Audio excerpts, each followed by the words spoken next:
कभी आपने सोचा है कि जब आप नमाज पढ़ रहे होते हैं तो कोई आपकी पीठ के पीछे सांस ले रहा होता है, या आपके कान में फूंक मारता है, या फिर धीरे धीरे आपके अंदर दाखिल हो रहा होता है? उसका नाम है खांजब, वो शैतान जो आपके ईमान को चबा जाता है।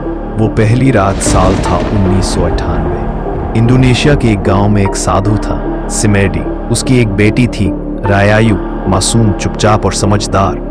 लेकिन एक रात कुछ नकाबपोश लोग आए और रायायु की आंखों के सामने उसके अब्बू का सिर काट दिया गया, सिर्फ इसलिए कि वो तांत्रिक था। रायायु के जहन में वो चीखें आज भी जिंदा थी।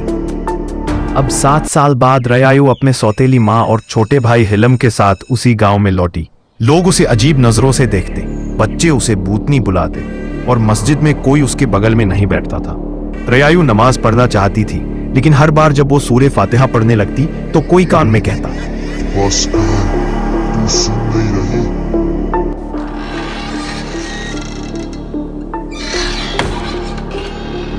एक रात रायायु को महसूस हुआ कोई उसके कमरे में है। उसने देखा अलमारी के पास काले साये जैसा कुछ खड़ा था। वो चीख नहीं सकी, सिर्फ कांपती रही और साया धीरे धीरे गायब हो गया, हवा में फुसफुसाते हुए। अगली सुबह एक लड़का मस्जिद से भागता हुआ निकला। उसके कपड़े फटे हुए थे, चेहरा सफेद पड़ गया था। वो चिल्ला रहा था, वो मेरे कान में बड़बड़ा रहा था, मेरी जुबान रुक गई, मैं भूल गया कि क्या पढ़ रहा था। सबको समझ आ गया खांजब आ चुका है। रायायु एक बूढ़े मौलवी के पास गई। उसने पूछा, खांजब से कैसे बचा जाए? तू उसे भगा नहीं सकती, तुझे उसे सुनना पड़ेगा, पर जवाब ईमान से देना होगा।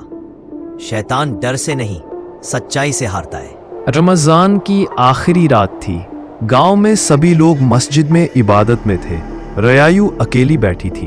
तभी मस्जिद की बत्तियां बुझ गईं, दरवाजा अपने आप बंद हो गया और साया फिर सामने आ गया। खांजब, वो अब इंसान जैसा नहीं दिखता था।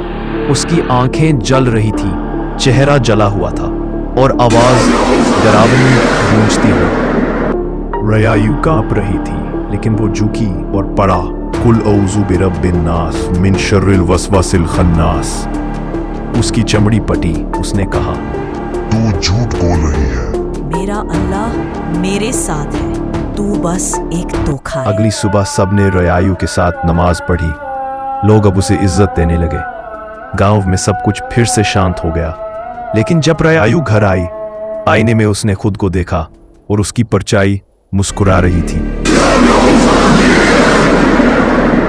वीडियो अच्छी लगी तो लाइक और सब्सक्राइब करना ना भूलें और अपनी राय कमेंट पे करें।